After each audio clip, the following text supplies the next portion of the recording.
our very first edition of Thunder Classics. I'm Rusty Lindsey, joined with members of the 2018-19 men's basketball team, head coach Mike Schauer. Seniors on that year's team, Aston Francis. Well, I guess he's the only senior here. Anajuwon Spencer, 2020 grad, and Luke Anthony, who was Luke, you were a redshirt freshman technically on that team? Yes. Yeah. All right. So for our first Thunder Classic tonight, we're going to be reliving and rewatching the 2019 sectional basketball game, the Sweet 16 game against Augustana College and on the run to the Final Four. And you guys kind of come into this game obviously very familiar, having played Augie a few times, but having what a lot of people describe as a surprise first week, and you go out and beat Hanover and then a good Worcester team in their gym. What do you guys remember about coming into this game, how the team was feeling, and just what kind of stands out about preparation for Augie in a pretty unique circumstance? I think we had played so well the weekend before to beat Hanover, and then really played really well against a very good Worcester team, and I felt pretty confident coming into this game against Augie. Because I thought, during the season, the two best teams we saw were Augustana and Oshkosh, but I thought we had a little bit of an advantage having played somebody that we knew. Augie is so big and athletic that year that they kind of overwhelm opponents, but our guys had played them twice. We played them really competitively twice. And so I felt pretty confident coming into the basketball game. Knew it was going to be a huge crowd. We actually came up with hand signals for our plays because we knew we wouldn't be able to hear. And so it was probably a game that I looked forward to as much as any I had played in or coached. Was just excited for the opportunity in that type of setting.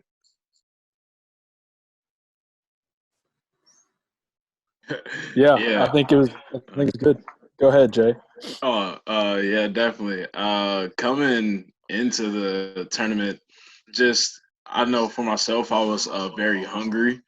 I was like, we got a shot, we can't blow it. So I was pretty excited just to get going and going into the tournament. I knew if that we, like, even though we had lost in the conference tournament, we were playing some of our best basketball, and we were rolling and we were clicking, and everybody was like meshing well. We were getting along, so I wasn't worried about anybody that was coming up, and I was actually excited to play Augie coming into the Sweet 16 because I love revenge. I love it.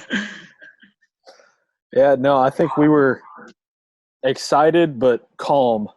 I can remember Trevor Gunner was my roommate on that road trip, and we looked at each other the night before we played, and I was like, "Are you nervous at all?" He said, "No, I'm not." And I'm like, "Yeah, I'm not really either." And he goes, "You know what? I think we're gonna win."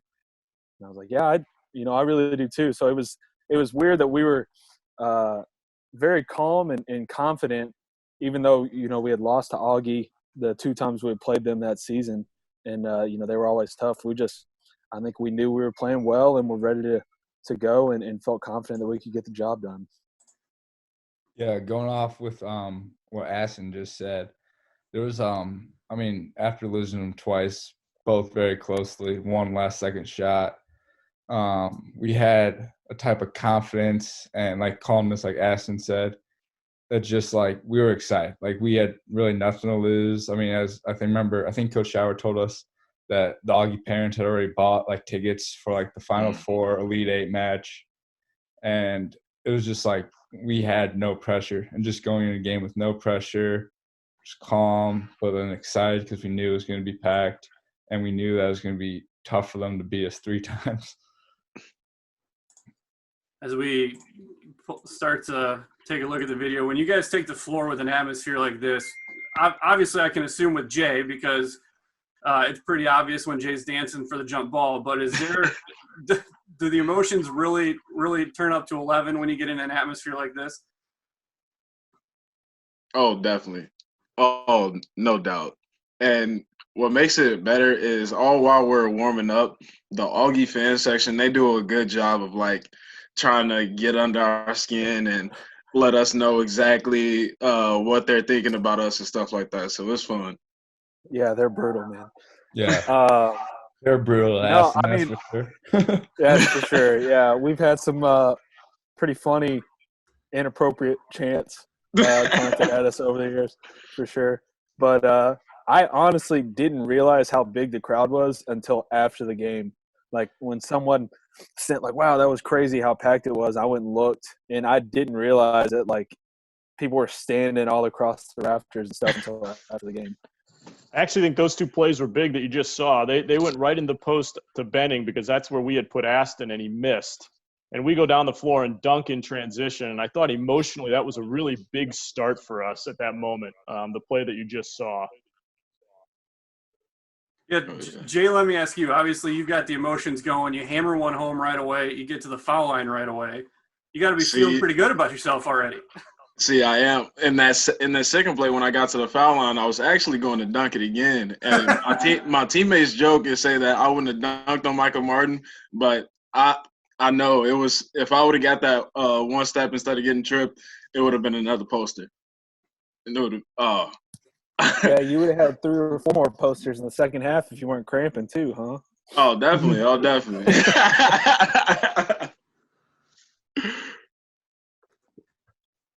Looking back on this, you guys have played in some big games. You were just in this gym a week or two before, but kind of looking at this crowd as you see it now, do you get a sense of where this ranks as far as the crowds and atmospheres you've been a part of in your careers?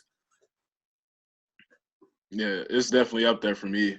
I can only compare it to games against North Central or Iowa at home or Zimbabwe over when we played the national team. But other than that, it's definitely top 5. Mm-hmm. I agree with you. Honestly, I'd say this is the most packed game, like just in terms of like seats filled up that I've played in at Wheaton so far.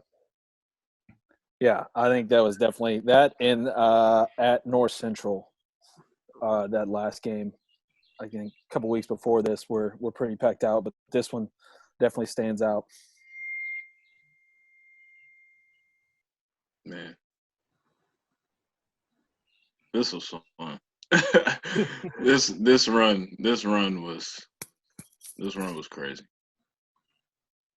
You can see there Luke giving a signal to his foot here to call a play, which was Tar Heel, because we didn't have the ability to hear each other. What'll get interesting, Rusty, is the next night against Marietta, we were doing the hand signals and they knew them, but didn't know the play calls. So we actually went back the next night and called the plays by name. But because I knew we weren't able to hear each other, we came up with some hand signals for this game, and that was Tar Heel, just the back of a heel. That was the play we had called. Because it's hard on video to know how loud it is. We didn't need the hand signals against Marietta, I don't think. I think we could hear pretty well. Yeah, correct. But we were still doing the hand signals for whatever reason. They knew them. Yeah. Good ball fake, knocked away, though, by Francis. 9 on the shot clock. Again, the Vikings late. Going to have to create something here. Evil runs to the hoop, got it up soft off the glass, off the rim, couldn't get it to go. As you guys get into this game, I mean, early in NCAA tournament games, there's a feeling out process with Hanover and with Worcester. How different are the early minutes of this game compared to that game or those first weekend games? Well, for me as a coach, what I'm really looking for is our ability to stop them, and we actually do a pretty good job early in this game, even though we're down 8-4. A lot of the things that we're looking for defensively, which is to contain them in transition. Jay just made a great defensive rotation on the previous possession, so I'm actually feeling pretty good about where we are right now. And as long as we can start to score a little bit offensively. This obviously a very veteran Augustana team. You guys talked about the emotional lift of the early dunks, but this is a group that's kind of been there, seen that, and you see them responding. I mean, in their own gym, this is a pretty different animal than a lot of teams you're going to run into at a Sweet 16 level. Oh yeah, yeah. Augie's just solid, super solid. Evil and Krishan Orange, probably 2 of the toughest guards we played, and it sucked for us that they were on the same team. So it was always tough going against them, and they're just very consistent. You're not going to get anything spectacular a lot of the times, but you're not, you're going to get their best game, and it's going to be really, really good. And I think we all knew that it was going to be a battle. I think everybody knew that for the whole 40 minutes that we were all going to take it to each other, and it was about to be a grind.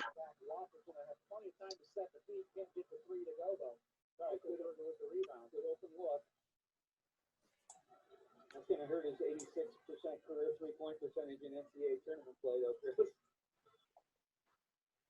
Francis now with Austin Elledge in his pocket. Now the Vikings double team, and Wofford knocks it out of bounds. Great job there to use the sideline as the extra defender. Yep, and mixing it up. Jay, Micah Martin's not really a guy you see at this level very often. As we hit this first media timeout, what's it like to battle a big that's a D1 size big? It was been kind of crazy, to be completely honest.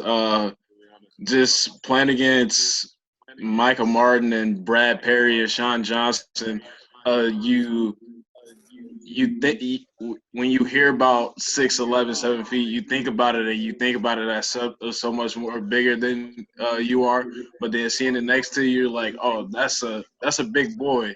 It's gonna be hard to go up against him, but it's like I get up there with him. It's fun, and I love playing against people that are bigger than me, because it's like if I can chop down a tree that's bigger than me, then I can take on anybody.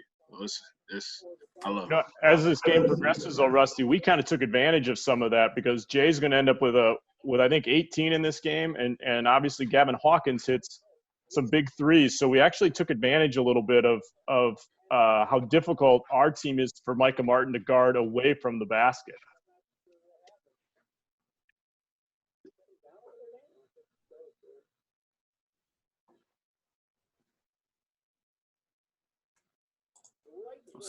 Skip through this play call. Next possession here. And you can see one of the things, that's a great look from LA. We've gotten some good looks from Aston. We just haven't knocked them in. But from a coach's perspective, we're doing a lot of good things defensively, including that play. And so if you watched us all year, eventually Aston gets going. He doesn't go through streaks very long. He's going to miss some shots. But I felt pretty good about where we were, even though we had given up 10 points. I felt like our defensive possessions were pretty good, and the shots we got were pretty good. If we could just start knocking them down, and obviously as the game goes on, we do. Great charge there by LA. Sorry, go ahead, Aston. I was just going to say, really good defense there by LA. Great charge. Thanks, Aston. But we expect nothing less from that guy. As these games get going and those open looks don't fall, is there an early worry about big stage shots aren't going, or is it just kind of plod through it and kind of just keep working to the next look?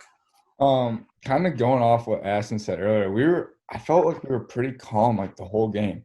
Like we just had like that confidence that like no matter how the game was going, we were going to get the job done at the end of the game. Yeah, I mean, I know me personally, I just kind of keep shooting, as most people can probably tell. So, I mean, you just kind of know the next one's going in, or at least think it is. So, try and not have a conscience. I don't think any of us really did. I think if we were open, we were going to let it fly.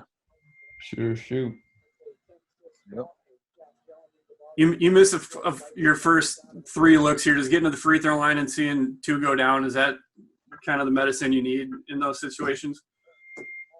I think so. I think it always helps to see one go in, and especially free throw is kind of like the base of where your form's going to be, where it needs to be. And so getting to the line and just seeing a couple go through the net's always helpful to get a shooter going, I think. That's a set we ran a lot in the tournament, using Aston a bit more as a decoy, and a lot of the big shots we hit, both in this game and then at Worcester the weekend before, was Luke Anthony hitting a ton of shots off of sets like that. So it was that was a clean look too. And as a coach, I'm watching it going, that's another good look from a great shooter. if we can just hang in here defensively a little bit, I think we're going to have a chance.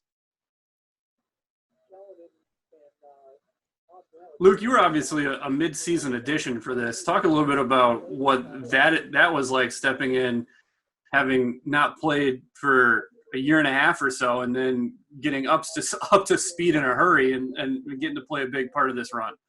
I mean, honestly, I was never expecting to play coming right in. And then I had a meeting with Coach Schauer. I think Aston was there as well. And it was, hey, we're going to try it out.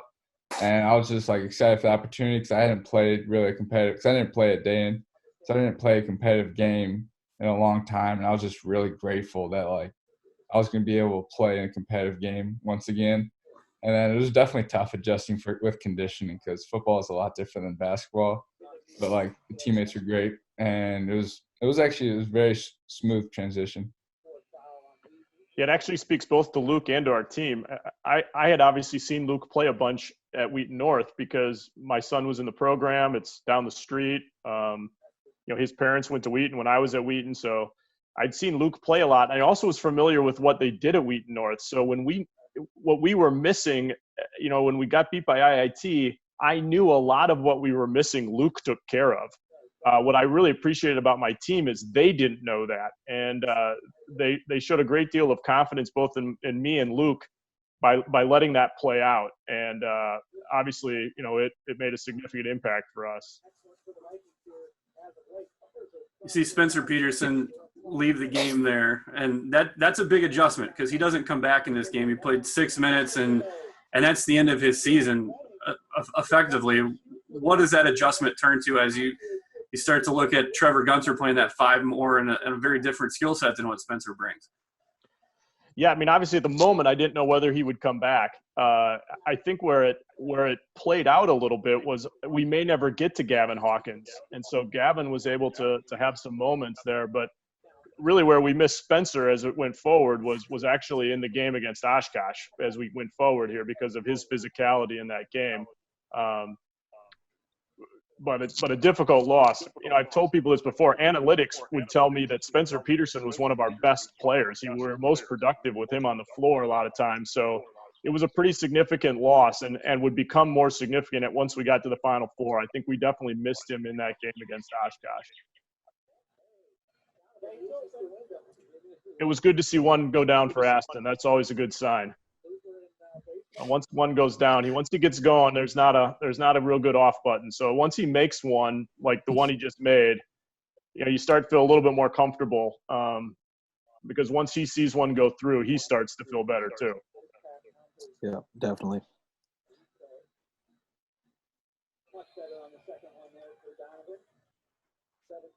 And Rusty, going back to what you said about Spencer, I think obviously Trevor doesn't shoot it quite like Spence, but brings a different skill set. I think we were all, as much as we want Spence to be out there, we were really confident with Trevor stepping in and taking those minutes because, obviously Trevor got a lot of minutes as a sophomore and junior and is kind of our defensive anchor, he and Jay both. And so that was a easy transition for us to make, I think, on the floor because we were really comfortable knowing that Trevor would have our back. And probably makes up on the defensive end for some of the stuff that he doesn't bring that Spencer might on offense. And I alluded to it after the game. Trevor's not actually healthy here either. He's playing on a pretty badly sprained ankle. And to be honest with you, if it weren't this time of the year, I'm not sure he'd be playing. So the fact he gutted through some of these minutes speaks to his character because he's probably somewhere in the 60 or 70% range right now on the ankle he's playing on.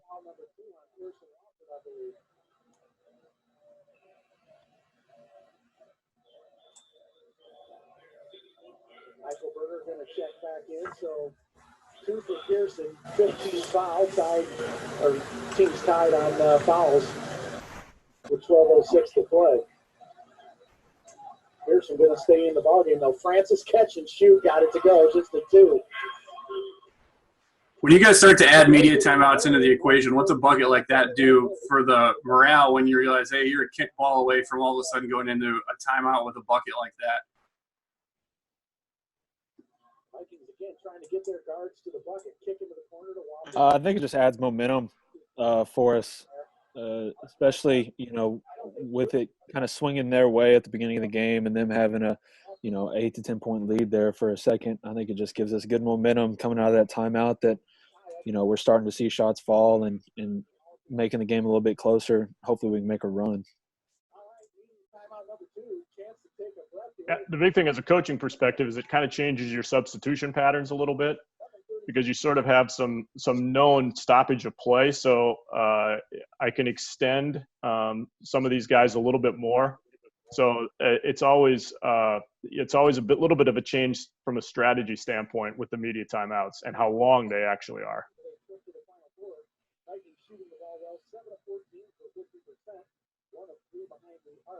Does it change much for you guys as players when you're in the rhythm of going 20 minutes at a time and all of a sudden you've got 3 built-in breaks that get a little longer as the tournament goes on? For me, as a guy that provides energy for the team and is therefore as like a spark plug and a voice, it helps me as far as like settling down and being able to recharge, just because if I get tired and I start to look into myself, then I get quiet, and then that affects the team. And especially in an atmosphere like this, I had to be as loud as I possibly could at all times. So media timeouts definitely help towards that. Yeah, I think it helped. For me, normally each half I'd have a break right around the 10 or 11 minute mark, and so it's just extra time to kind of get a breather and maybe get some water. So I think it was helpful and not hurting at all. Luke Peters picks up his second foul there. What's that do for your ability to guard someone like Ebel and the rest of the game plan when you go away from one of your better on-ball defenders? And at this point, Tyson Cruikshank's a little bit of an untested freshman and playing on the big stage. What's that do for you? Yeah, Luke Peters is good at perimeter defender. Probably he and his brother and Ben Panner would be the 3 best perimeter defenders I have coached at Wheaton. And so it changed our matchup. But if you look at that possession, one of the things that is really valuable is we actually played really well, really good perimeter defense, both against Worcester and in this game. Aston just had a great defensive possession there. The biggest concern I have in this moment is we're going to be forced to fatigue Aston beyond what is normally the case. And just because he's going to have to play Ebel or Krishan Orange, which is just – it's not that he can't do it. It's just a fatiguing battle. But you can see LA with a good possession there. We actually defended really well. Even though we've given up 17 points to this point, I actually feel pretty good about where we are defensively. We've just got to eventually put the ball in the basket. Yeah, it stinks for me. I don't like chasing people around, and Ebel never stops moving. And Augie loves doing those high ball screens, which are not very fun to defend. So just try and get over as many as we can and kind of make up for not having Luke out there. It's definitely nice to have him out there because he makes my job, and I think the rest of the other guards' jobs a lot easier, makes it a lot easier to play. See a couple of strong possessions defensively here for Augustana. Aston is a guy who you see a lot of different guys throughout the game. What's different between Ebel and Krishan Orange when you're looking at them on the when they're marking you on the offensive end?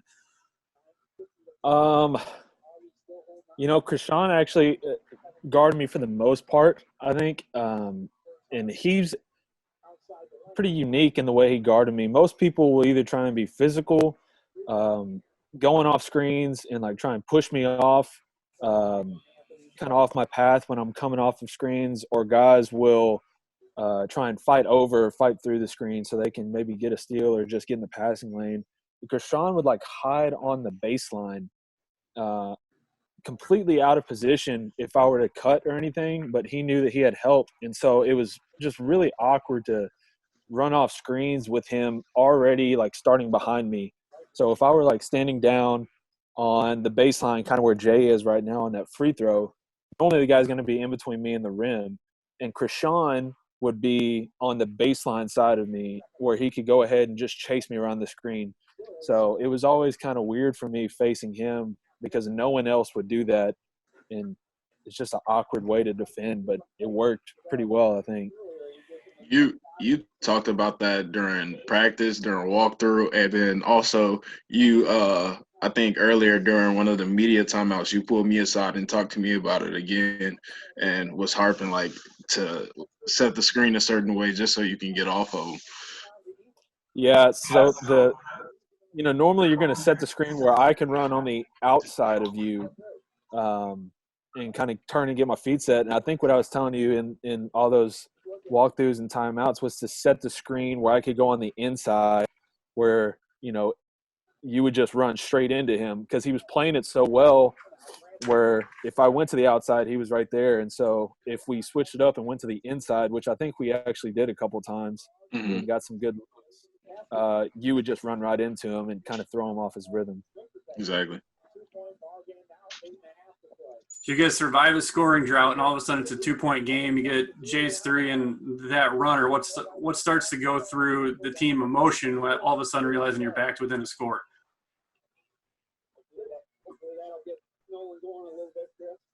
Yeah, my perspective is we haven't played very well offensively. In fact, they've been pretty poor. And to be down 4, I actually started to feel like if we could just stay in it long enough, we'd have a chance. This is a pretty typical kind of the way we played all year. We would go through stretches where we would struggle to score, but we were so potent offensively that eventually we kind of found it. So I felt like if we could just hang in there till halftime, get Luke back on the floor and some things like that, we were going to be in pretty good shape.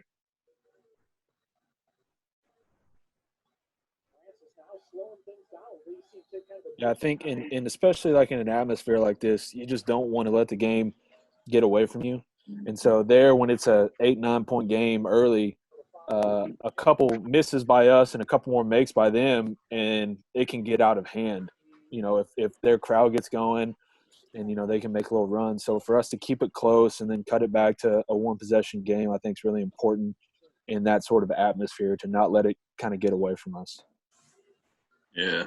Around these times, this is where I'm expecting Aston or Luke to get us into like an easy play, get us into an easy one, get Aston in a comfortable spot, or if Luke was in the game, get him in the post on a smaller guard or something like that. So over a while, I think we just built the chemistry to know that those two had the path that we were going to go on as far as what we're going to do next. So we just trusted in them when we were getting those droughts. Appreciate the toughness of Spencer Peterson here too, coming back to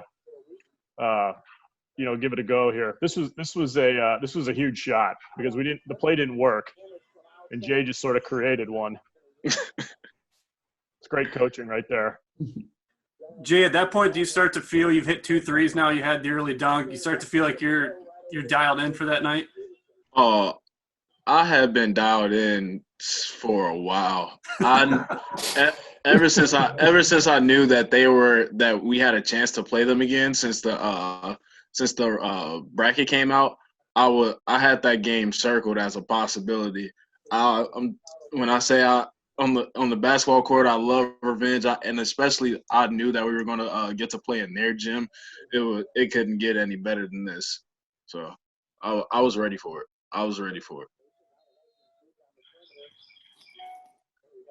So here, Jay was always talking the basketball piece here, I can tell Spencer's not going to be able to go. And so it starts to change a little bit of the strategy in my mind, realizing that Trevor, who's, like I said, 60 or 7%, but it's at this point that I start to go, okay, Gavin's going to get in the mix here at some point, and I've got to make sure I take advantage of matchups with that. So it's kind of here, the things that would come in the second half where he'd start to make shots.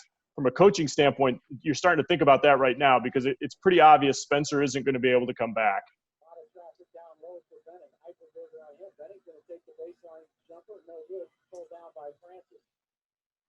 Mike, Kobe might be one of the more overlooked parts of this team, but he lets you kind of transition between small ball and bigger lineups, and especially with a guy like Brett Benning, you need someone like Kobe. He finishes this game with 7, but has a much bigger role in this game than what the stat sheet says because of the injury. Yeah, no question. He actually has a couple moves here too. Here at the end of the first half, where he scores off the dribble because he's also a difficult matchup for these guys in their size. So, Kobe's kind of a bridge guy. He kind of let us play different ways and different styles, and great possession there defensively. It's funny when I watch these games. I have not watched this game since we played it in its totality. You realize how deep this team was. That we actually had a lot of options. You have Tyson, who now is an all-conference caliber player, coming off the bench for spot minutes on this team, and you have Trevor and Kobe and Gavin Hawkins coming off the bench. You realize the depth of this team. I was able to make a lot of coaching, made me look smart. I could do a lot of different coaching things that would work. I think Kobe was really big in these games too, because we had a couple plays that we could run to him to get him to go to his right hand, and he's so jerky and good at getting to his right hand. Even in practice, when we do one-on-one stuff, we know he's going right, and he still beats us because it's just so awkward. He does these little moves that just gets him by, and so for people that don't see him every day, it's really, really hard to defend. And so we would do ISO plays to him, and then I think the thing you worry about if you're Coach Schauer putting in kind of a 3/4 is maybe rebounds and guarding bigger guys. And Kobe, probably the last 10 games of the season, was phenomenal on the boards, especially on the offensive glass. He was all over the place and then did a great job guarding bigger guys that he maybe wasn't used to guarding.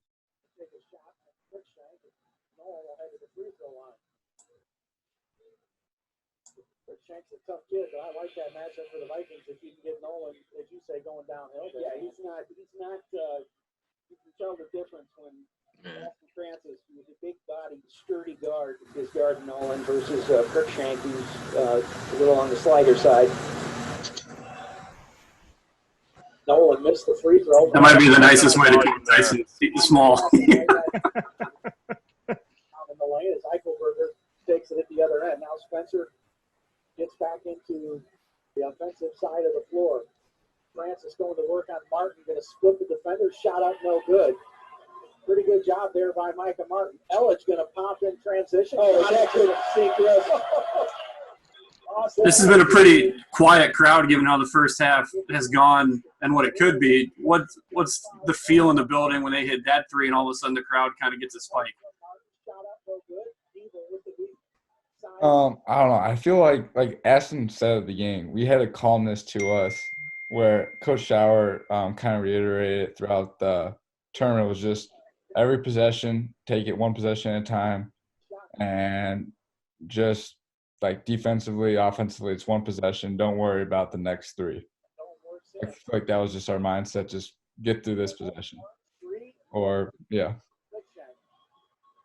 And I think we didn't have a lot of pressure on us specifically. We didn't put a lot of pressure on us to go out and do something spectacular. We just knew we were going to go out and play our ball.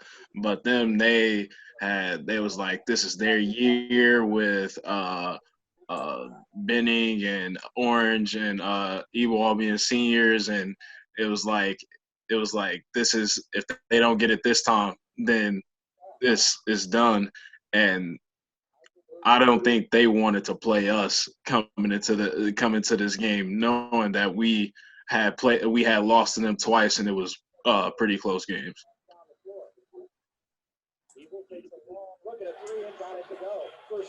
I think the familiarity with playing Augie 10 times or whatever we had in our careers was nice, because I think pretty much every game was about like this one. And they would get a lead, we would get a lead, but it's always going to come down to the wire. And so we're pretty confident that, just keep plugging away, and it's going to come down to the last 5-6 minutes, which it does here at the end of the game. So, it's something that we were used to, and we knew that, don't let anything, a little momentum swing or scoring run, get us discouraged.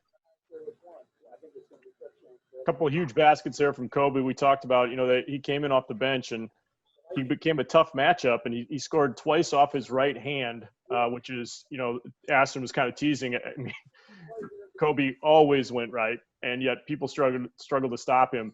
But again, here we are, 28-25, 3 minutes left. We have not played well. Aston hasn't shot it real well yet. We haven't played well offensively. And yet, as a coach, you're just trying to kind of keep your team in it. And I just thought we were playing with great energy defensively. I just felt like at this point as a coach, you're thinking if we can just get to halftime competitively, I think the halftime will be to our advantage as we can make a few adjustments and kind of reset ourselves a little bit. Eichelberger checks out. Anajuwon Spencer back into defender. Again, Peter's sitting with 2 fouls. Walker's got 2 nuts. Got 2 for the Vikings. Too hard on the second one for the Vikings with a 4-point lead now. This lead goes into close games there. 2:55 to play. Vikings have 4-7 from the free throw line. And with good shooters shooting them. Francis with the 3, no good. Gunter right there to put the shot back up and in, or excuse me, not in, but attempted, knocked out of bounds by the Vikings. Fresh 30 now for Aston, is there any frustration as you get later into the half and you've seen one go down, but that's a clean look and it goes halfway down and back out? A little bit, but I think a lot of games I had, shots that would go in and out or shots that would be close and just a little bit off in the first half. And then once I got some shots up at halftime, in the second half I'd get a fall. So as you can see, I haven't stopped shooting. So I just kind of knew that I would get the rhythm, or hoped that I would get the rhythm eventually. And fortunately, guys would keep setting screens and keep giving me the ball and getting me good looks. And most of the time they would end up going down.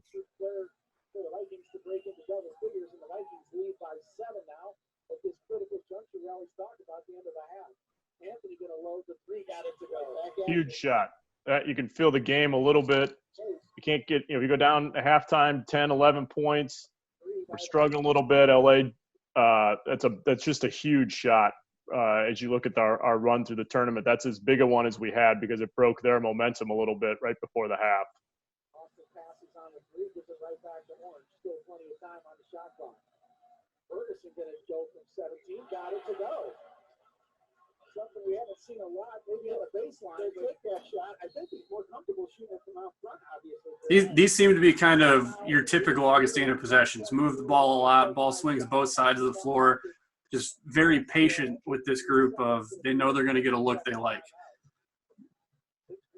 Yeah, but as a coach, you live with that one. Trevor did the right thing there defensively, helped a little bit off the drive, give Ferguson a 17-footer. From a coaching perspective, a defensive perspective, you kind of tip your cap to him to make that one. This is the timeout you take because you lose it. So it's one of those things that as a coach, you go, I don't know what else to do, so I might as well use the timeout because we're supposed to. So we just took it here because otherwise you lose the timeout.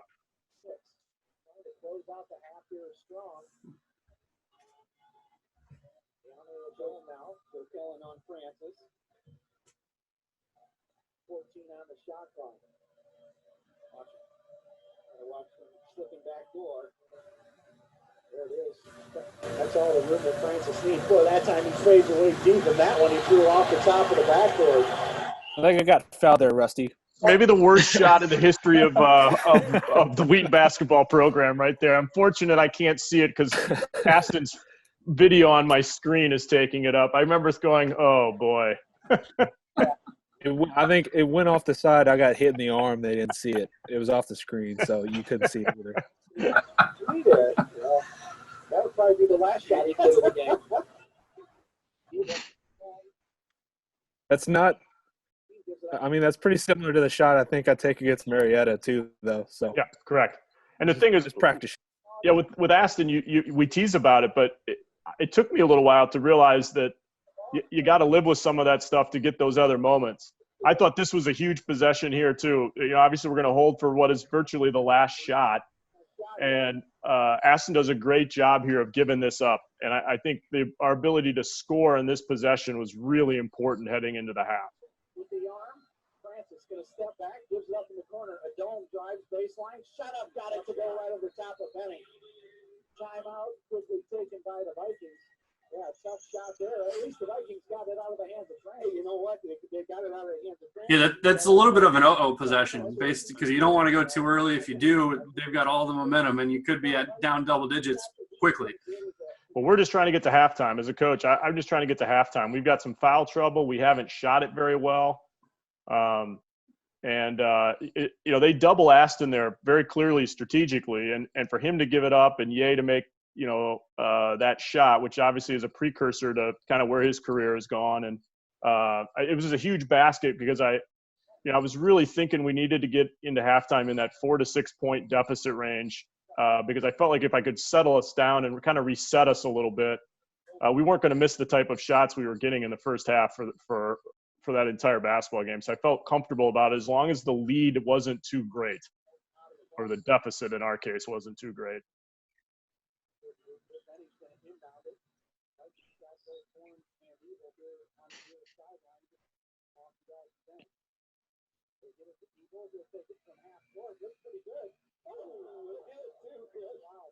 We've seen no one do that before.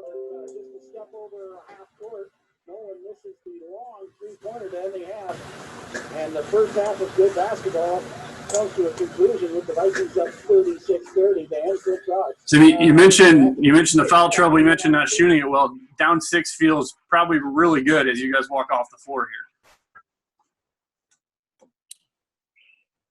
here. Yeah, I think especially I think we played pretty good defense and giving up 36, but for us to play as poorly as we did and shoot it as poorly as we did, I think it was good for us to see that we're only down 6. And then obviously in the second half we come out and I think put up 45 or 50 or something. So we knew that if we could get some shots to fall in the second half and get the same looks, that we were going to take advantage of them.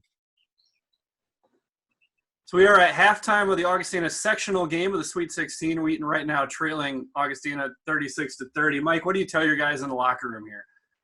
Yeah, I don't remember exactly what I said, but I know the feeling that I had was I really felt like we had just missed shots. I don't want to make it as simplistic as that, but I felt like we got pretty good looks at the basket and just couldn't knock them in. And I felt like if we could just make a couple shots somewhere and get going, we were going to give ourselves a chance. And I don't think it was nerves. Sometimes you just miss some open looks. And so the big thing is I remember walking back out from halftime and seeing Nate Frank as I was walking back out.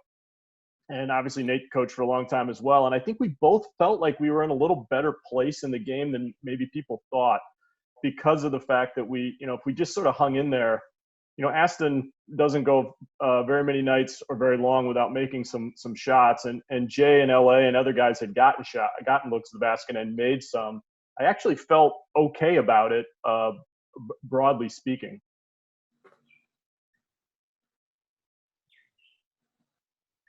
You guys as players usually have a few minutes before the coaches come in. What's being said amongst yourselves here, as you kind of wait for what the second half plan is?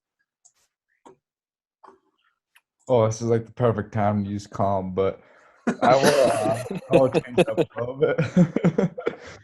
I remember going back in, we all knew like we didn't shoot well. I mean, I think Aston, you probably had under double digits, and that's not, or at least around low double digits at least. And that's usually not normal for him for a half, especially in like this big of a game. And just to see that we were only down 6 points with Aston not really contributing to what he normally would do, and gave us a type of ease. And we all knew, like, coming out of the second half, we were going to be able to start hitting shots because, I mean, we were due. Jay, where's the Augustana DJ rank in the CCIW? I see you got the tunes going here. What's the vibe on things at Carver compared to the rest of the conference? I would say they're somewhere middle of the pack. They're not. He's gonna get this one wrong, Rusty. Somebody who was alive when that music was playing. I'm telling you, Carver played some of the oldest white man music I've ever I'm an heard. old white man. Hey, I'm good with it. I'm telling you, yeah, you love their music, didn't you, Coach? Like, it's not bad, but it didn't change all 4 years. It hasn't changed Yeah, it was for a all while. classic rock songs, even in warm-ups.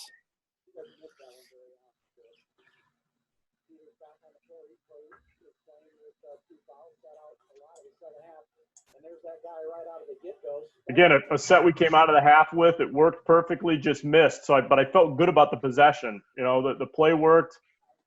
Jay got a good look, and we just missed. But I felt pretty good about where we were as long as we could start knocking a few of those down. You guys get used to as games go on. I'm sure you get used to defensive switches and just what rhythms look like. Does it change a little bit when you get a guy like Luke Peters who missed the majority of the first half with foul trouble? Do you have to readjust to having him back on the floor as a player?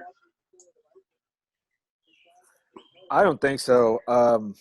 You know, like I said earlier, it's great for especially us guards to have Luke in the game because he's so solid defensively and makes our lives a lot easier. Especially for me, you know, with him and Ye guarding Ebel and Krishan, it's a lot less energy. I don't have to run around chasing those guys. You know, he was so good at that. So it's definitely makes the guard's life easier, and I would think the post too because they don't have to help as much as if I were guarding Ebel or Krishan or one of those guys. Yeah, definitely. Crosses over, good D by Francis to stop his progression. Eagle's going to get a look at the three and got it to go. They get to 9 here. That's as big as they've got. Is there any sense of urgency after that shot? Well, the only thing for me as a coach is we obviously got 2 good looks from a good player, from Jay, who actually the thing I love is he took both of them. It's the same thing for me, and that is, you know, we're going to get in trouble if we don't start knocking down some shots here pretty quickly. Good move there by Ye to get to the foul line.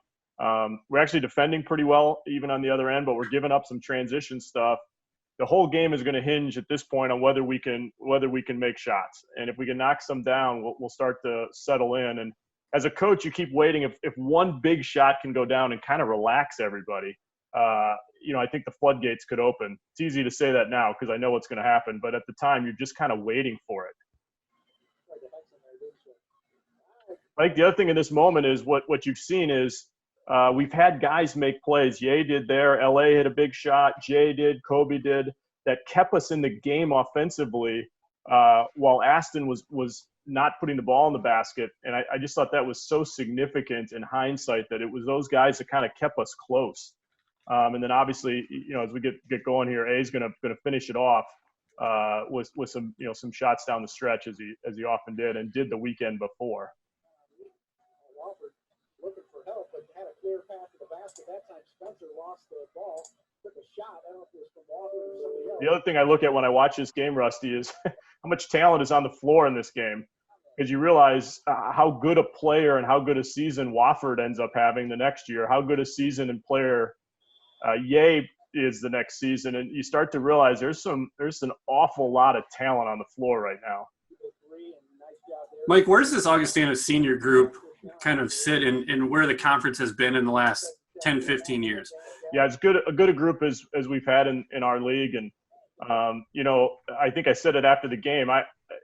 Krishan and Nolan are just winners and just won a lot of basketball games. So they're right there. They're as good as the group of seniors as certainly our league has had in the last 10 or 15 years. Big shot there, right? Ran a play. Aston knocks one down, and again, you can just kind of feel us trying to hang in there until we can get a couple to go down. That was a big possession for us, and it was right in front of our bench. When he let it go, I could tell it was going to go in. So it was one of those moments you're like, okay, we're starting to kind of find our sea legs here a little bit. Aston, is that kind of an exhale shot a little bit? Yeah, I think that was the first shot of the half that I took. So it's nice to see it go down, and then that's a play we've ran a lot actually. So it's a comfortable kind of footwork coming off that screen and a shot that I've taken a lot. So nice to get that one to go early and get a little bit of a rhythm going. You notice here Gavin Hawkins comes in. You know, I don't know how much I thought he was going to play before the game started, but we have the injury to Spencer Peterson, and really at halftime, kind of decide we're going to give him an early rotation here. And it speaks a lot to Gavin that he's able to produce in this moment, because he had not played very much, the preceding however number of games, and didn't play in the first half, and here he comes on the floor in these moments, and pretty impressive display by him here down the stretch of this game. No surprises tonight.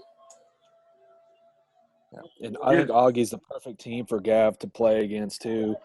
I think Coach will tell you, those bigs like Ferguson and Micah Martin, you just want to stretch the floor. And Gavin was probably our best big at just shooting threes. Jay might want to argue that, but Gav, that was his specialty, and so that's a tough matchup for those guys to guard, because they don't want to come out of the paint. They want to try and contest shots down there. So it gave him some good looks that he was able to knock down. You talk strategically too here, Rusty. People don't. So when Kobe and Jay were on the floor together, they actually had Micah Martin or Ferguson on Kobe. But I knew that if I put Gavin on the floor, that is where they would put Micah Martin or Ferguson, that would be the matchup we would get because of his size. So that's something that, you look at strategically, a lot of people may not be thinking about, but as a coach, you're trying to think through those matchups and the one you'll get if I put a certain lineup on the floor. Does anything change since the fact that he kind of had that breakout game here in Rock Island the first time around, that maybe they know what's coming and you have a sense that this matchup works well? Yeah, but it's still, they're going to play their best guys, and obviously they don't have either one of them on the floor here, but they're going to go back to Micah Martin and Ferguson at some point, and I know we're going to get that matchup, and it just speaks volumes to Gavin that he makes that one, and he's just a tough matchup for them the way they defend. They want their big guys to stay around the rim more, and Gavin doesn't completely allow them to do that.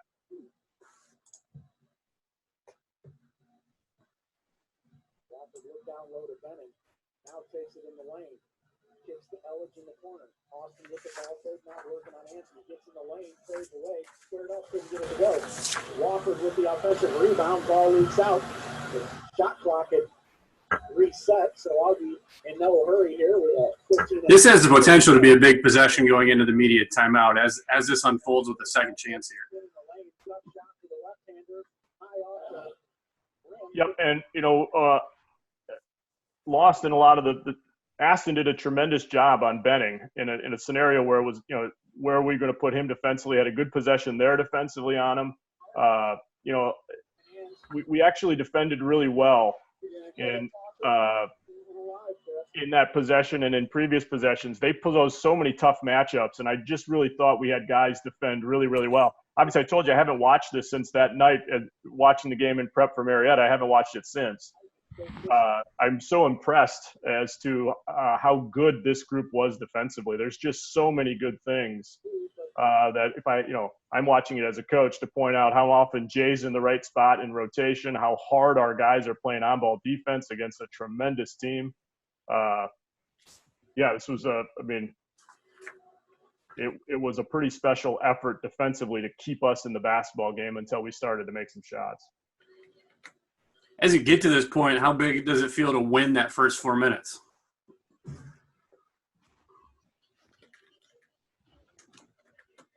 I think important. Yeah, go ahead, LA.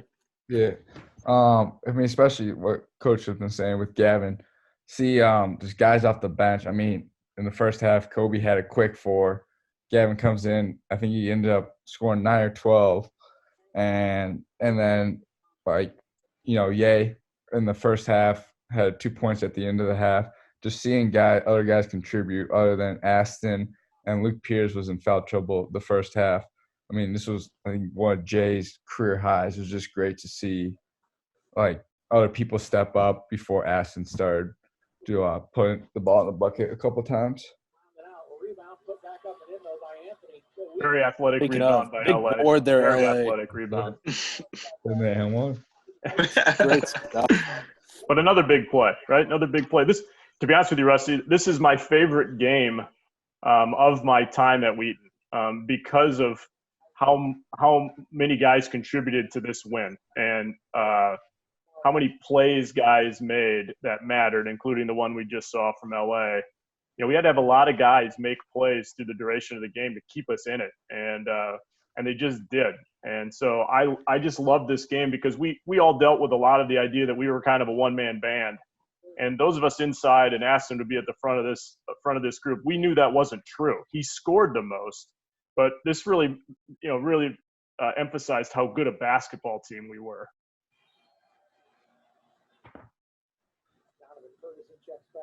And I mean, to kind of go off of that, I think it speaks to the selflessness of everybody on the team to deal with people saying that, and for guys to still be willing to set screens and stuff. For me, I think a lot of people could hear that and get mad and then want to take shots and want to do their own thing. But we had such a talented group and such a good group that would keep setting screens and not change the way we play and keep doing what had got us to where we are in this game.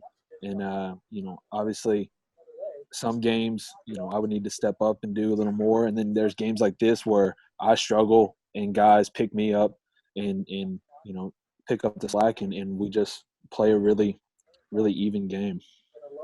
So interesting defensive possession there. They come out in a junk defense there. They're in a box and one on that last possession, which I found very intriguing at the time because they had actually defended us pretty well. And they came out in that possession and went a true box and one.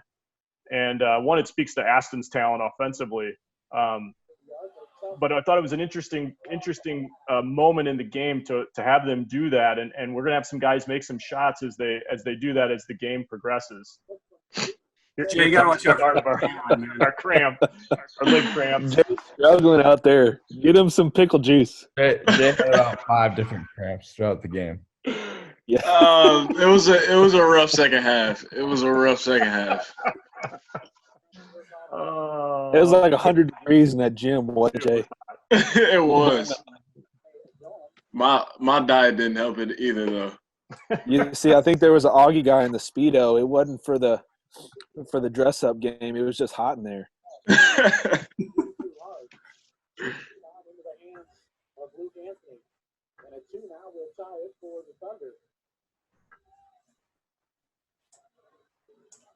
Hawkins again. This time the Vikings don't give him a look. Now he's just enough space. Got it to go again. Huge shot. The Viking killer, Gavin Hawkins. Viking killer. The Augie killer, yeah. Oh, yeah, he tried to shoot the one before that too. Yeah, he did. He was feeling himself for sure. I'm telling you, if Gav came in, he was looking to put that thing up. Oh, yeah.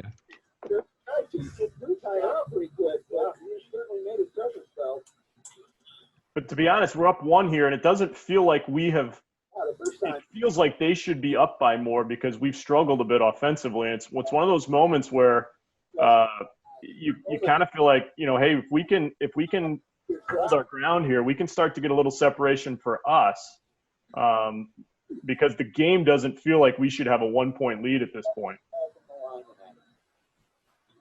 Orange ties it up with the free throw. We're tied at 47. 13:20 to play.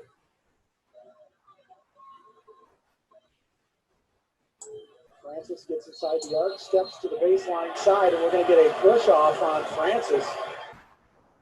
He takes a long look at the weak bench. Is there any sense of the flip side of that, like you just mentioned, Mike, that maybe they feel they haven't played that well either? They've settled for shots lately, that their home gym at some point the crowd's going to pick them up and this Augie team's going to be who they are.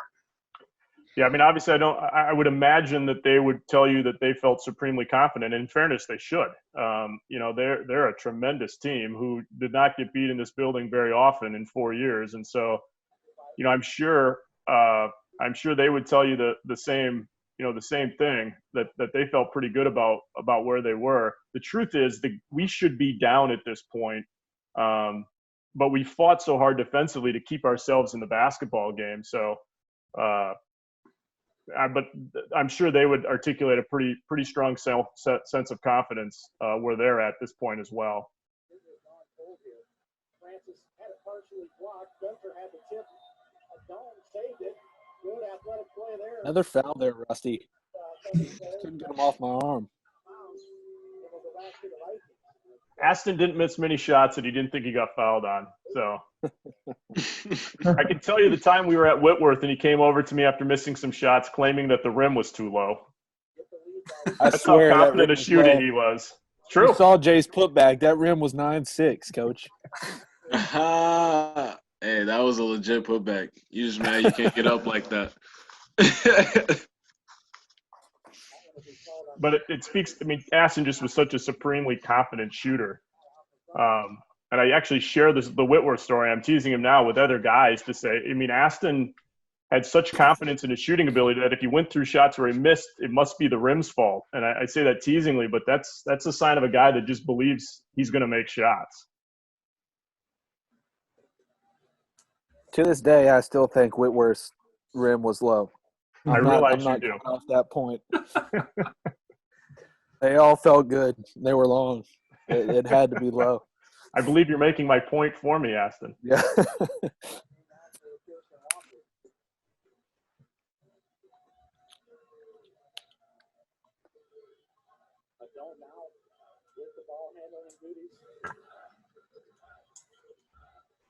We see Wofford checking out there. Wofford ends this game 1 for 10, and he's a pretty big piece of who this team is. What was the game plan on him, and what worked well enough to kind of limit one of their key cogs?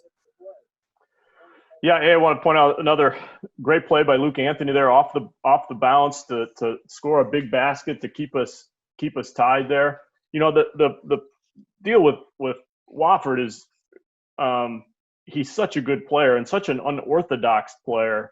I felt like Jay, if we could keep Jay out of foul trouble against him over the years, Jay bothered him a little bit because of length. Wofford's a really unique player. He's just different because he's an undersized power player. And so I thought Kobe did a really good job in this game on him as well. But he would prove to be, over his 4 years, a really difficult matchup for us at times. And I just think we got length on him a little bit and try to, bother some of those attempts around the basket. Is there any concern at this point, 11:55 left, and you're in the bonus, maybe cruising since you're on the road in a big atmosphere towards quickly being in the double bonus? Yeah, no question. I mean, we actually, it's one of the things that, I mean, when I say kept them in the game, that's not the way I necessarily mean it, but we put them on the foul line a lot. And I think legitimately, I think they were fouls. So no question at this point, I'm looking at that foul trouble and the fact we're on the road and feeling like that could become an obstacle as we go along.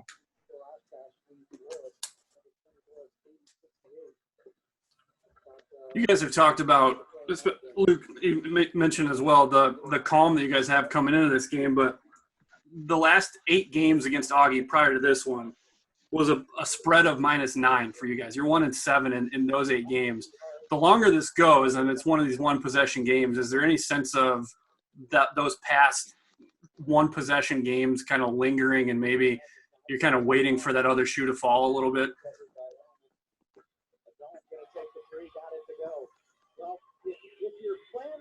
I think this is like I said earlier, we knew it's going to come down to the wire.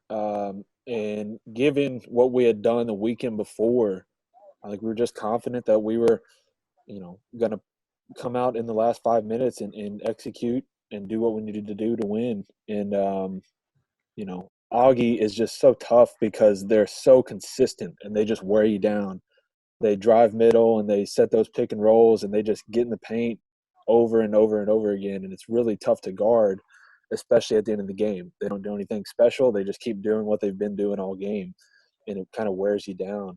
And so having played them 8 times and knowing exactly what to expect, I think it was easy for us to adjust and kind of be ready for it.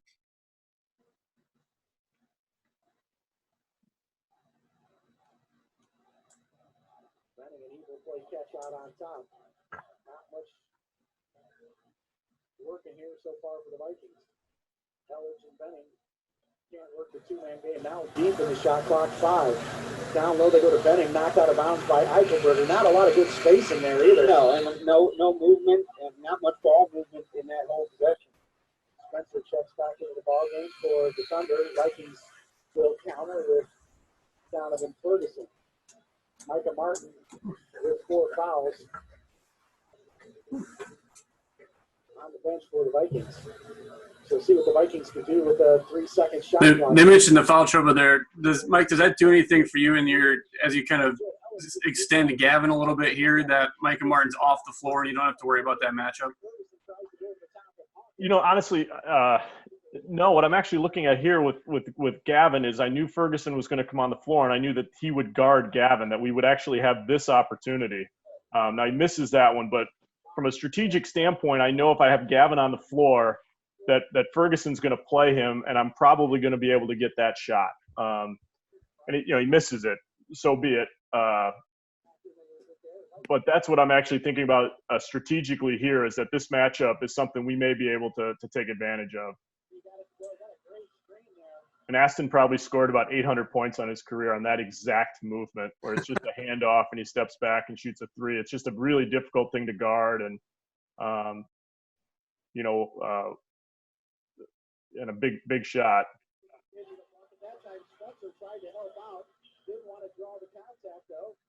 That shows how good they are, because that's a tremendous defensive effort from Jay, and Krishan makes that play. I mean, they're just really good. Francis going to get another look at a 3, that one around and out. On the push now to Evil. Nolan off the wing, a little head and shoulder fake, works into the lane and scores. Vikings tie it up on the. In a game like this, I have to imagine just 4 straight points like that on back-to-back buckets can feel like a pretty big swing. Yeah, we've got 2 good looks and missed, and they scored both those in transition. That's my biggest concern watching the game, is just their ability to score in transition. Another big play from at the time a role player from Ye to make that finish and that move. Just a tremendous play there, and kind of a timeout on my part, just probably to remind him exactly of what I said there, which is, hey, we've got to stop them in transition. The only thing they're doing offensively with any consistency is scoring it in transition and making free throws, and we've got to be able to limit those opportunities. Wait, this is kind of a staple of you as a coach, that you admit to taking from Bill Harris, that you want the good mojo timeout here. Is that a little bit of what this is? And not a little bit, it's a lot. I love the idea of sending the opponent to their huddle discouraged, and people talk about breaking your own momentum, but I really think when you send a team, they had just scored 4 points, we get a basket, and it sort of now feels like we have the momentum, even though 30 seconds before they did. So I do like timeouts after made baskets. Bill Harris always did it, and so I'm a product of that. I like taking timeouts that send their team to the bench with some level of frustration, and my team with a little bit of energy. I loathe taking timeouts that aren't those. So when I do take one, I'm a little frustrated at that moment. I like these timeouts. As a player, you guys, does that take a little bit of getting used to? I'll be honest, I never even really realized that. Me neither.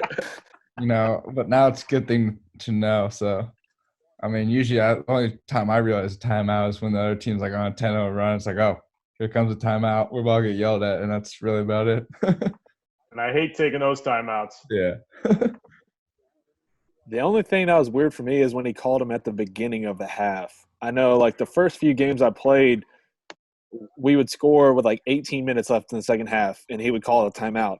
And it's like, wait, who are they calling it? Are we calling it? We just scored. Why are we calling timeout?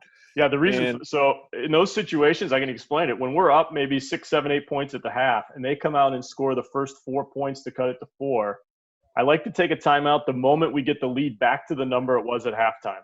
So they go back to their bench feeling like now, instead of down 7 with 20 minutes left, they feel like they've kind of played well. They're still down 7 with 17 and a half minutes left. And I feel like that can be a little bit of we actually have accomplished nothing, even though it feels like it. So that explains why I do that from time to time. Dan, you And guys another didn't time even they go score that from the deep. foul line here. We basically are going to give up transition baskets and free throws, which got to be a little frustrating.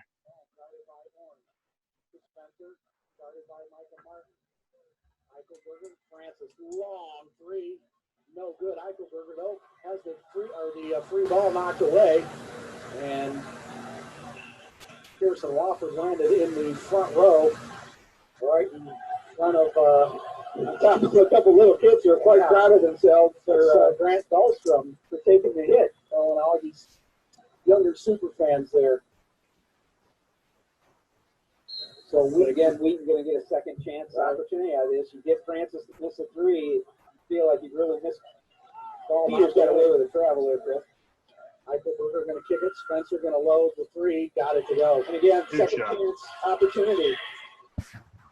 Jay, you missed the first two early in the half. I'm sure that's first half feeling carrying over. You know, you're not worried about those two misses. No, I think I said it in the post game conference after. The day before during shoot around, JP had been telling me and Spence all day that just keep shooting, you guys are gonna knock down shots. Just keep shooting, you guys are shooters.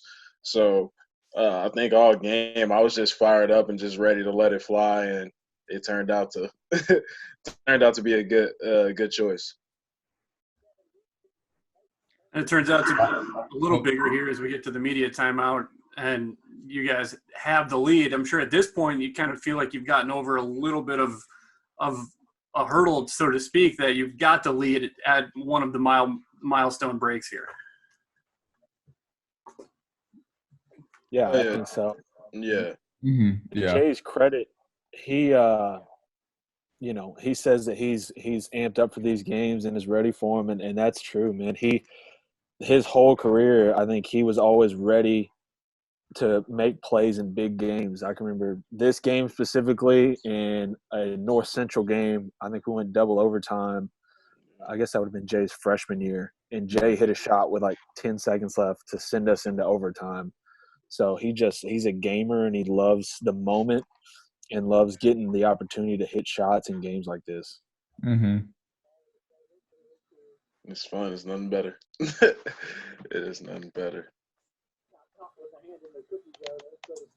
And it's a lot of credit to guys like LA and Aston. I knew they were big time moment guys, and I knew if I messed up that they would always save, and it was good having Aston there my first 3 years, and then LA and Ye coming in this year, and Tyson. And it's just like if you got other closers on your team, it's not that hard to be a closer, because it's all you got to do is be in the right spot at the right time, and they have to do all the hard work for you. So. This feels like a big sequence. And Krishan Orange, one of their closers, misses 2 free throws, and you guys go the other way to get 2. That has to feel like at this point things get a little realistic for you. Yeah, so that play right there is a call that Coach, lets us call on our own. So Luke and I, Luke had said that he was open on that. It's called what was that called? Well, what's that cut called? Oh, a Wallace cut.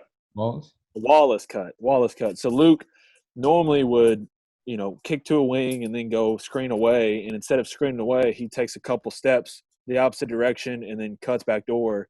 And so he told me that was going to be open.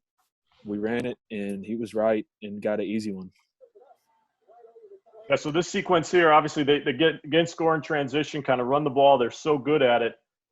You'll notice the possession before that, and now this one again, we're in a diamond and one or a box and one here, which is really interesting to me in a 1-point game with 6.5 minutes to go, something that they normally don't do. And that shot was enormous right there, because it basically, the way we were going to score at that point is somebody else was going to get an open look and have to make it. So really interesting sequence there offensively. It took a lot out of him. Yeah, I guess it's a good thing he made that one. One of the biggest takeaways just from rewatching this film is, well, not only Jay, I mean, Jay was cramping. That was why he was on the ground. But Kobe wanted it back. I mean, every possession, he was going after rebound. And he was just on the ground as well, along with Jay, just giving it his all. But Kobe was not cramping. He also is known to fall more often than not. Oh, What was it, Jay? Did you not eat enough that day or what?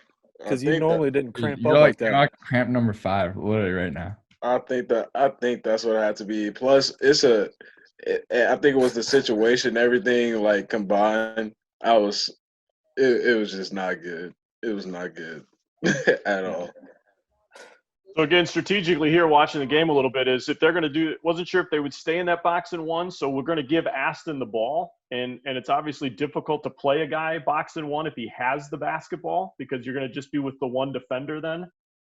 They weren't in that possession, but that's why we went to Aston with the ball there because of what they had done previously defensively, and obviously Aston made a huge, really strong move off the dribble. So as a coach, I'm sitting here wondering what defense are we going to see from here on out because neither one of them has worked the last 2 possessions. So I'm kind of curious to see what Gray's going to continue to do here defensively because normally he doesn't change defenses in this situation, but because of Aston's presence, he does.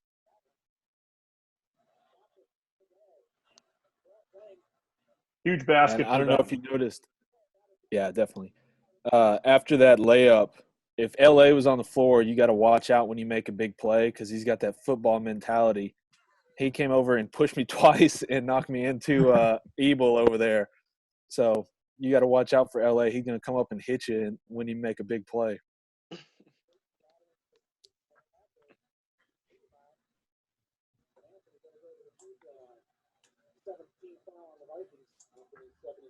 On the year, so this is just a 1-on-1. Micah Martin with 4 now, Pearson Wofford with 4. Benning hits that 3 on the other end, kind of what you almost expect Augie to come back in that sense. LA, these have to feel like 2 pretty big free throws after, even though you're still up, but you answer them with a score on the other end. Mm-hmm. Yeah, I mean, I remember there was a lot of foul calls this game, so there was a lot of free throws on both sides.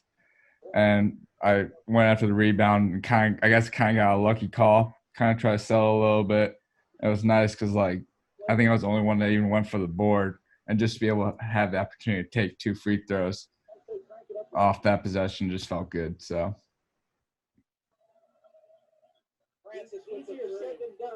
Feels like this game hits fast forward a little bit at this point. You guys have been playing a defensive slugfest, and all of a sudden the scores start coming quick on both ends. Well, and I felt pretty good about our chances after that one went in because now I know we're going to start to do this, which is what we did down the stretch a lot of nights, which is, Aston's going to end up with the ball at the top a lot of times and simply get a shot. He's just so hard to guard in a situation where he's got the ball at the top because if you run a double team him, obviously you're going to leave guys open. And I felt like right now we had a chance to win the basketball game because of the time and score situation and just the fact that I could put Aston up top with the ball and it would be difficult for them to decide how they were going to defend that. Although I believe Kobe was on the ground again right there if you guys didn't see it. But there's a lot of Jay and Kobe on the ground in this game for sure. Kobe's a danger to himself and others when he's going 100%. after stuff like that. Reckless.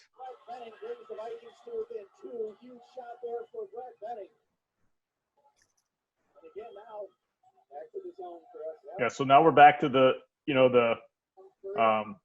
box and one here, which they've been bouncing back and forth. Yeah, maybe the last 12 minutes or so of the game between these 2 defenses. So you guys are going to keep the possession on the tie-up, but you go to the last immediate timeout. You've been up 5. They've answered a couple times. What's the feeling in the huddle that they just kind of keep trading punch for punch and they're not going away here? I'm going to tell you this was a big timeout because we had the ball under the basket, and we're going to run some version of noodle, which is an out of bounds play we run that Aston turns into a three. He's going to hit a three on this possession if I remember it correctly. I haven't watched it, but I'm pretty sure that's what transpires here, and it's something we talked about in the timeout huddle, and this basket here ends up being a big one to put us back up by 2 possessions. So if I'm remembering it correctly, that's what's going to take place on this possession.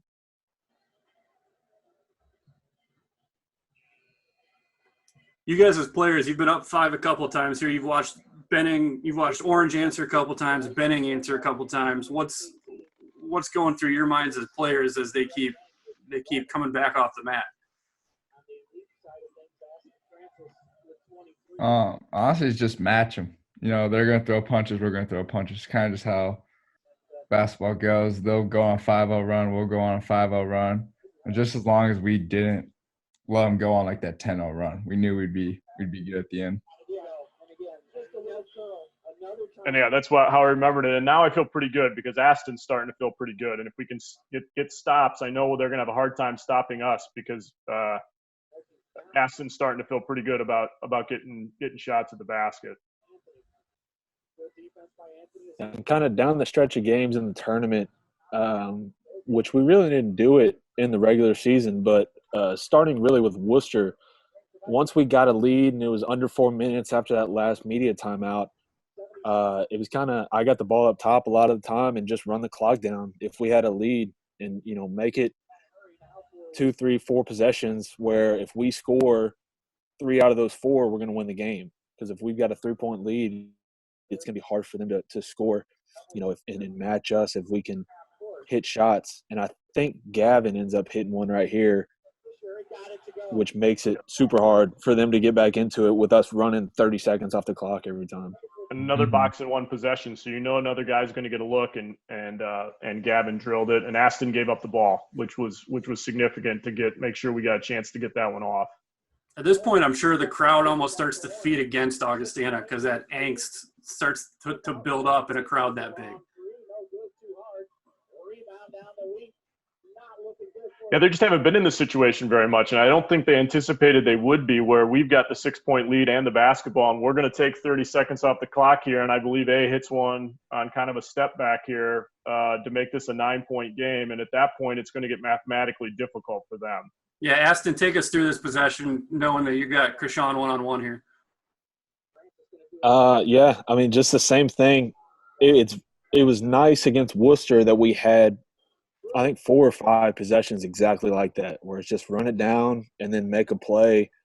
And, I made enough mistakes and bad plays in crunch time my sophomore and junior year to kind of learn that you just make one quick move and try and, get a shot that you practice and you're comfortable with. And so that one, I read that I kind of got him off balance and was able to create some space and, fortunately hit the shot. 9-point lead, 82-73. Vikings got to get a lot of points on the board in a hurry. Benning down low, he'll go over the top of Francis. No good. Martin there for the rebound, knocked it off his knee. And you're down 9 with 2 minutes left and pounding inside and working and running time off the clock. I know you can't go with a full panic mode, but I think you got Watching them with the quick Evo 3 and the net quick look, I'm sure it starts to feel pretty apparent that they're in a position they're not comfortable being in. Obviously, the math works against them, obviously, but for a team that's been that successful, this is a tough spot for a team like this to mentally be in.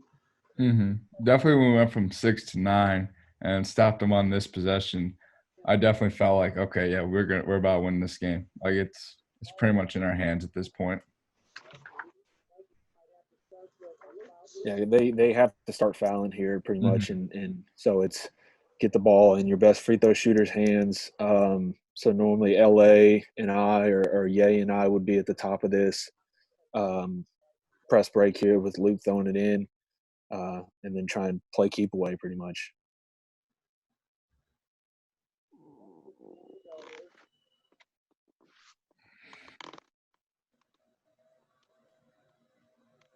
Does the heart start to beat a little faster when you get to closing time here? When you realize you're right there for a chance? The Elite Eight's a minute 51 away. Yeah, I mean, I can tell you, I think the big thing is you're just focused on trying to finish it. One of the interesting things there is I think the most difficult position to be in this situation is actually the guy inbounding the ball. And I always like to have it be sort of a veteran who kind of understands the moment a little bit. And obviously we struggled to get it in a little bit, and Luke takes the time out there. The biggest danger as a coach in this situation is there's still a lot of basketball to play. And it sort of feels like it's over. And mathematically it's very difficult. But there's a lot of possessions left here.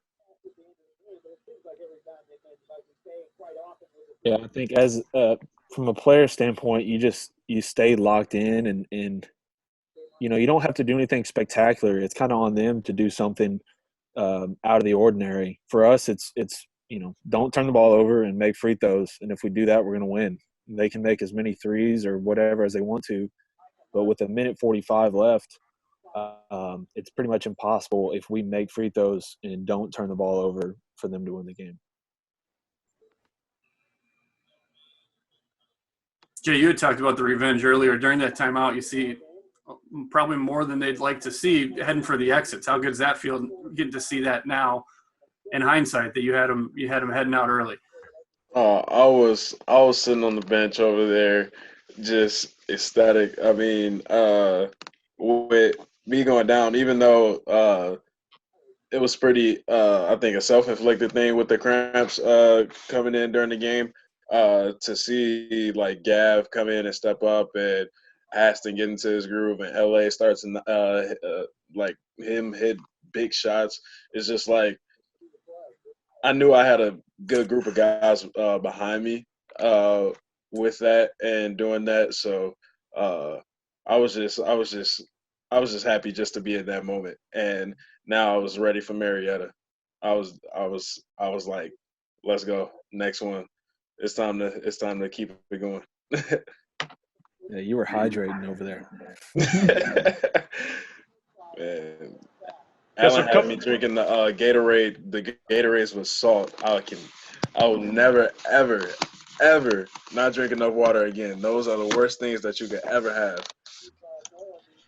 So a couple things here. One, give a lot of credit to Coach Panner. If you notice, while Aston was shooting his free throw, he came to me to get Gavin off the floor, and we put Ye on because they subbed small. And so you go through all this, and the work of assistant coaches in those moments is significant. And then this is the type of play that you start to go, okay, because I had a feeling, I couldn't see it very well, but I had a feeling this was going to be an intentional foul. And so it's Luke's fifth foul, first of all. It's going to give them 2 free throws and the possession. And so as a coach, I'm sitting here going, okay, we've got to do whatever happens in this next sequence. We've got to get the ball back up no less than 7, because otherwise you get the 2 possession game. So the biggest thing you're sitting here thinking about is Nolan's probably going to make both of these. The possession you get defensively, you've got to either get a stop or not let them shoot a 3, because as long as it's 7 points instead of 6, or then we're okay. But now all of a sudden the momentum changes just a little bit to where mathematically they can get this done because of this play, which might be why Luke Peters decided not to join us tonight. I'm not sure. Yeah, I think I kind of had a weird view for that play, but I know it looked worse than I think it actually was. I think there's definitely some contact there, but it looked worse than it really was. And so I think we all kind of knew that Nolan was going to make these 2 free throws. And so I know going through my mind, it was don't give up a 3, and pretty much anything but a 3. And we're still in really good shape. And I want to say Ye gets the stop here and makes a big play on defense. And so, obviously it turned out well, but this easily could have made it a lot more interesting. Yeah, so you're just trying to figure out a way to get out of this with a 3-possession game. No matter what transpires, you're trying to get it so that now it's 7. This becomes a huge stop to keep this at 7 points. And again, talk about a tough kid, and we've seen this progressed now into his sophomore year. But tough situation here for Tyson because we can't go bigger. We've got, Jay's out, Spencer Peterson's out, Gavin doesn't have a matchup, so we put Tyson on the floor, and big play there by Ye. And so now that we have the ball, I actually feel pretty good about where we are again, all things considered. You slapped some glass there, LA? Yes, sir. Verticality. What's interesting about this play, Rusty, is for probably the last 8 minutes, Coach Panner is screaming at guys to step in and take a charge on Nolan Evil or Krishan Orange just going down the lane. And it ends up being the little freshman that does it, that finally gets it done. And so now the momentum has clearly swung back in our favor. A big block from Ye and a charge from Tyson, and now it's back to us in control. But again, you can start to see some little bit of foreshadowing of guys where their careers are going to go because Tyson handled this so well in a really difficult situation, and Ye made a big defensive stop there as well.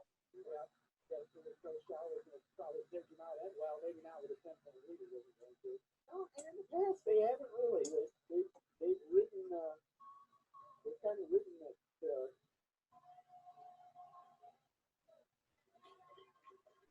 At what point does it get real for you guys as players? I know you're scoreboard watching a little bit with the clock, but at what point do you realize it's all right? This is done, and we've just knocked off the conference champ to move on to the Elite Eight.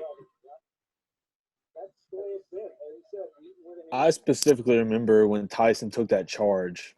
Mm-hmm. I know I was excited when Ye got the block and we made the free throws, but when Tyson took the charge, it's like, all right, it's almost impossible, even if we do make a mistake or two, to throw this one away.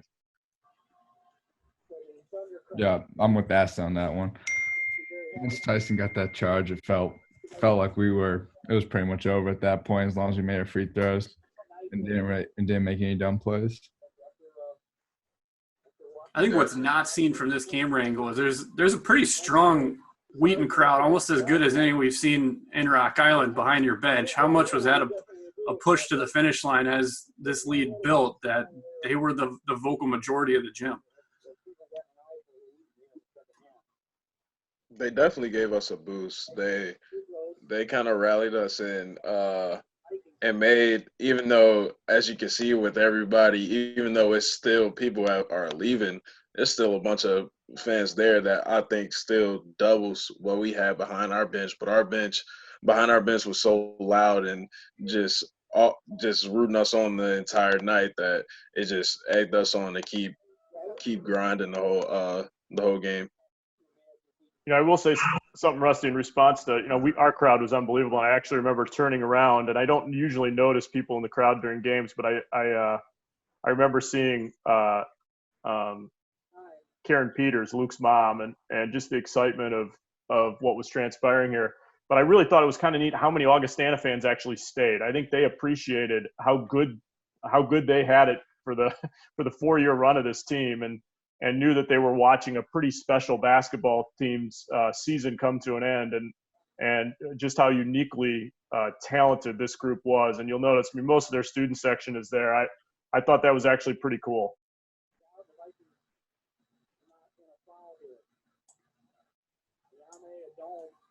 On the far side, lost the ball. Now Ellis going to go down against Francis. Aston comes up with it though. Thunder just trying to run the clock out now. Vikings don't want to foul Francis with the icing on the cake there with the running one-hander, 93-79. Orange going to take the long three, no good. And that will do it as Wheaton now will run out the clock here. What are the emotions as you watch this again? I know, Mike, you said you haven't really seen this in a context where you can appreciate what's going on here. But as you see it again, what's kind of going through your mind? Yeah, what's going through my mind as I watch it again, instead of, obviously just enjoying it, again, I marvel at the depth of the two teams, how much talent was on the floor in this game, because you've got guys who will rise up and become all-conference players in the next seasons after this. Just how much talent there is in our league and on the floor at that moment, and how good we were defensively. this game and how good a lot of our guys were defensively. That's probably the thing I'd take away, having not watched it, for over a year.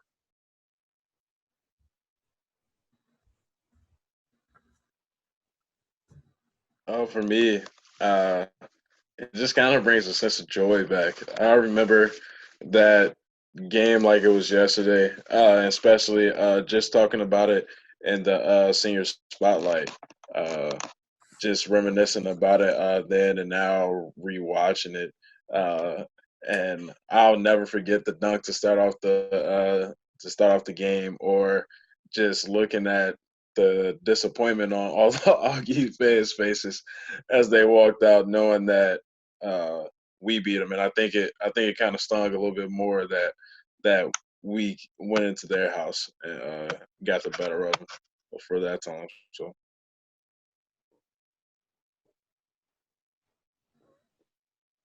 Yeah, you guys obviously could go through the media tour as well afterwards, but you guys get back in the locker room. I'm sure that's a celebration that you guys maybe have one or two that can rival from your career, if any.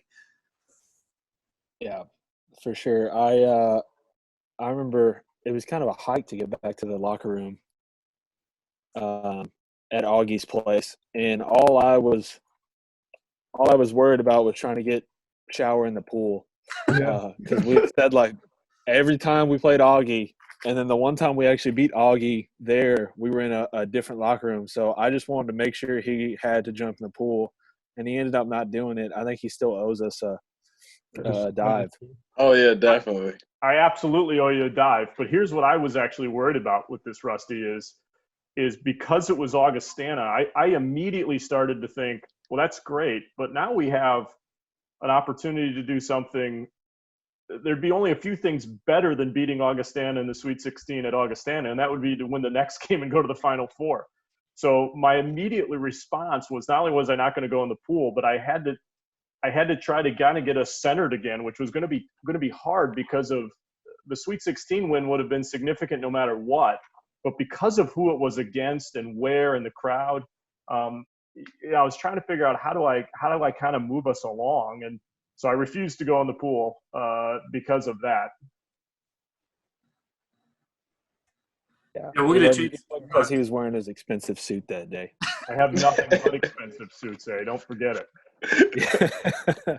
Coach is the best dressed man in the CCIW after Bosco.